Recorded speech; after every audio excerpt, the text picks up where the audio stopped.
నమస్తేనండి. పెద్దలు అడిగిన ప్రతి ప్రశ్నకి సమాధానం ఏంటంటే సిఆర్డిఏ చట్టం.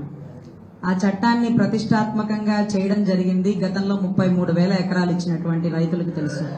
కానీ సడన్ గా కొన్ని సంవత్సరాల్లో ఒక సంవత్సరం కౌలు ఆగిపోయింది. ఆగిపోయినప్పుడు ఒక 10 మంది రైతులు వచ్చి ఫీజులు కట్టి కోర్టులో కేసులు నమోదు చేశారు. మా జడ్జి గారు చెప్పారు, ఆ 10 మందికి కౌలు రిలీజ్ చేయండి అని. సార్, 33,000 ఎకరాల రైతులు ఇచ్చినారు, మరి అందరికీ కూడా రిలీజ్ చేయొచ్చా అంటే లేదు కోర్టులో కేసులు వేసిన వాళ్ళకి.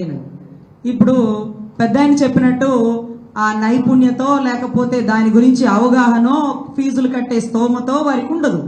మరి వారికి కౌలు వస్తుందా అంటే రాదు. మరి అదెట్లా? ప్రతి సంవత్సరం ఇస్తానన్న కౌల్ని సిఆర్డిఏ చట్ట విరుద్ధంగా పోతే మనం సిఆర్డిఏని ప్రశ్నించచ్చా? ప్రతి ఇంటింటికి తిరిగే ఎమ్మెల్యే ఓట్లు అడుగుతాడు. ఎలక్షన్ అయిపోయాక ఈ 33,000 కాదు ఇంకా 40,000 ఎకరాలు తీసుకుంటాడు. ఆ ఎమ్మెల్యేకి మనం తెలుసు, మన సామాజిక వర్గము తెలుసు, మన ఓటు అవసరమో తెలుసు. కానీ సిఆర్డీ ఆఫీసులో ఉండే క్లర్క్కి తెలుసా? మనం ఫైల్ తీసుకొని మాది కొంచెం ఇలా ఇబ్బంది వచ్చిందండి, సర్వే నెంబర్ మారిందండి, రోడ్డు పోటు తగిలిందండి అంటే ఏమయ్యా ఇప్పుడా మాట్లాడేది, ఆన్లైన్లో పెట్టుకోండి లేకపోతే అలా రండి ఇలా రండి అంటాడు. క్లర్క్కి మనం ఎవరో తెలీదు, మరి ఎమ్మెల్యే గారికి తెలుసు. అదే ఈ మధ్యకాలంలో రైతులు మేము ఎమ్మెల్యే దగ్గరికి వెళ్ళాలా లేకపోతే సిఆర్డీ ఆఫీసర్ అధికారుల దగ్గరికి వెళ్ళాలా, మా ఇంటింటికి తిరిగిన ఎమ్మెల్యే మాట్లాడేంటి అంటూ నిలదీస్తున్నారు. ఒకటే అడగండి, మీకు మెడికల్ కాలేజీల ప్రైవేటీకరణ తెలుసు కదా, టెండర్లు వేయడానికి ఒక్కరు ముందుకు రాలా. వ్యాపారస్తులు ఒకవేళ పూర్తిగా లాస్ అయిపోయినా ఐపీ పెట్టేస్తారు, ఏ దిగులు లేదు.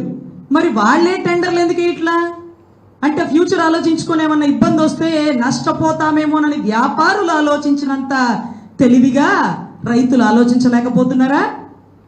రేపటి రోజు తేడా పడితే ఈ 33,000 ఎకరాలు ఎప్పుడు డెవలప్ చేస్తారు, 40,000 ఎకరాలు ఎప్పుడు డెవలప్ చేస్తారు? పోతారులే రైతులు, ఐపీలు పెట్టడానికి లేదు కదా. అందుకని అసహాయుల్లాగా నిస్సహాయుల్లాగా రైతుల్నే మోసం చేయాలనుకుంటున్నారా? ఉట్టికెక్కలేనమ్మా ఆకాశానికి ఎక్కుతుందా అంటారు. 33,000 ఎకరాలు డెవలప్ చేయండి సార్. గూగుల్ డేటా సెంటర్ వైజాగ్కి ఎందుకు వెళ్తుంది, అమరావతికి ఎందుకు రాదు? ఏదో కంపెనీ వస్తానే కదా. అరే మొన్న మధ్య ఎప్పుడో బందోబస్తుకి వెళ్ళినప్పుడు ఒక కానిస్టేబుల్ పాము కరిసి చనిపోయాడు. పాము కరవగానే వెంటనే చనిపోరు కదా, దగ్గరలో ఉండే హాస్పిటల్కి అడ్మిట్ చేస్తే బతికేస్తారు. కానీ ఎక్కడ కరిచింది? తుళ్ళూరు పరిసర ప్రాంతాల్లో ఎక్కడో అవతల ఎక్కడో కరిసేసింది. మరి ఎక్కడున్నాయి హాస్పిటల్స్? ఒకటి గుంటూరు రావాలి లేకపోతే విజయవాడ మణిపాల్కి రావాలి. అక్కడి నుంచి ఎంత దూరం? కంపెనీలు పెట్టేస్తాం, రియల్ ఎస్టేట్ చేసేస్తాం అంటే వచ్చే ప్రతి ఒక్కడు ఫెసిలిటీస్ చూసుకుంటాడండి.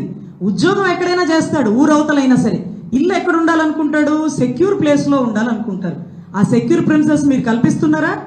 ఈరోజు హైకోర్టు భవనానికి దగ్గరలో ఒక్క హోటల్ లేదు, ఒక్క కాటేజెస్ లేదు. మాకు ఢిల్లీ నుంచి హైదరాబాద్ నుంచి వచ్చిన సీనియర్ కు 2:30కి మ్యాటర్ ఉంటుంది, అతను 10:30కే వస్తాడు. ఈ లోపు అతను రెస్ట్ తీసుకోవాలి. ఎక్కడ కూర్చోబెడతాం?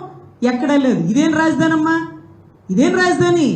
ఒక హోటల్ లేదు, ఒక 5 స్టార్ హోటల్ లేదంటే సార్ తాడేపల్లిలో ఉంటుంది సార్. అక్కడి దాకా ఎవరు పోతారు? హైకోర్టుకి ఎదురుగా ఏముండవా? ఆ కట్టడానికి లేదు సార్. అవన్నీ గవర్నమెంట్ భూములు. ఎవరైనా ప్రైవేట్ భూములు ఉంటే దళారులు డేర్ చేస్తారు. ప్రభుత్వ భూములు కట్టాలంటే రూపాయికి ఇచ్చేస్తాం, పావలాకి ఇచ్చేస్తాం అనే వాళ్ళు ఉంటారు. పావలాకి రూపాయలకి ఎవరికి ఇస్తారు? ఫార్చ్యూన్ కంపెనీలకు ఇస్తారు, మనలాంటి వాళ్ళకి ఎవరు? మరి ఎప్పటికి డెవలప్ అవుతుంది?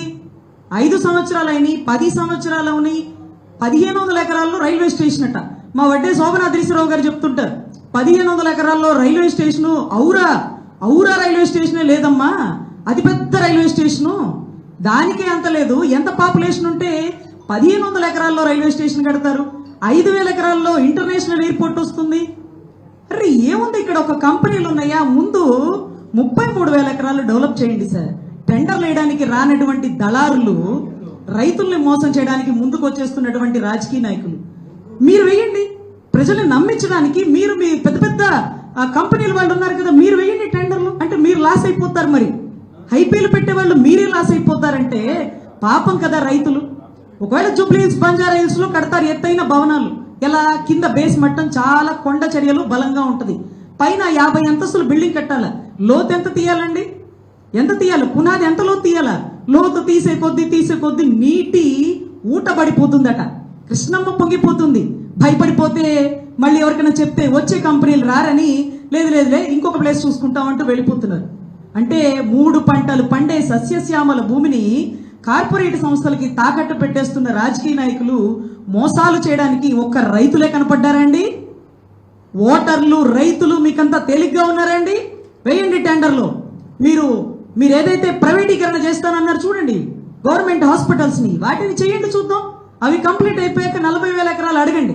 ముందు ఉట్టికెక్కండి, తర్వాత ఆకాశానికి ఎక్కుదురు గాని.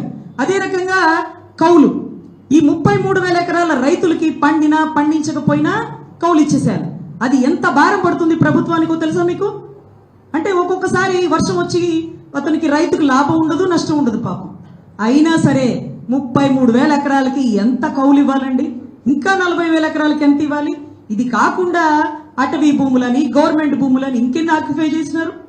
సో ఖచ్చితంగా రైతులు అంత తేలిగ్గా లేరండి. దయచేసి మీరు ఆలోచించండి. మీరు మోసపోతే ఆదుకునే వాళ్లే లేరు. మీరు చనిపోతే మాత్రం కౌలు రైతులు ఆత్మహత్యలు చేసుకుంటే మాత్రం ₹1,00,000 ఇచ్చేస్తారు, ₹1,00,000 ఇచ్చేస్తారు. కానీ మీరు బ్రతికుండి బాగుపడి మీ చేతుల్లో ఉండే వెన్నుముక లాంటి అన్నదాత సుఖీభవ అనే మాటకి అర్థం లేకుండా అన్నదాత ఎప్పుడు చనిపోతావు, అన్నదాత ఎప్పుడు మోసపోతావు, అన్నదాత నువ్వే మాకు దొరికినటువంటి బలి పశువు అంటున్నటువంటి రాజకీయ నాయకులకి చెంపపెట్టు లాంటి దెబ్బ. 33,000 ఎకరాలు డెవలప్ చేసి మళ్ళీ రండి, కార్పొరేట్ హాస్పిటల్స్ పూర్తి చేసి మళ్ళీ అడగండి. 3 సంవత్సరాలు అయిపోయాక మళ్ళీ మీరు గెలిచాక మా ముందుకు రండి. ఇదే మా సమాధానం అంటూ మీరు ముందుకెళ్లాలని కోరుకుంటున్నాను. ధన్యవాదాలు నాకు ఈ అవకాశం ఇచ్చింది.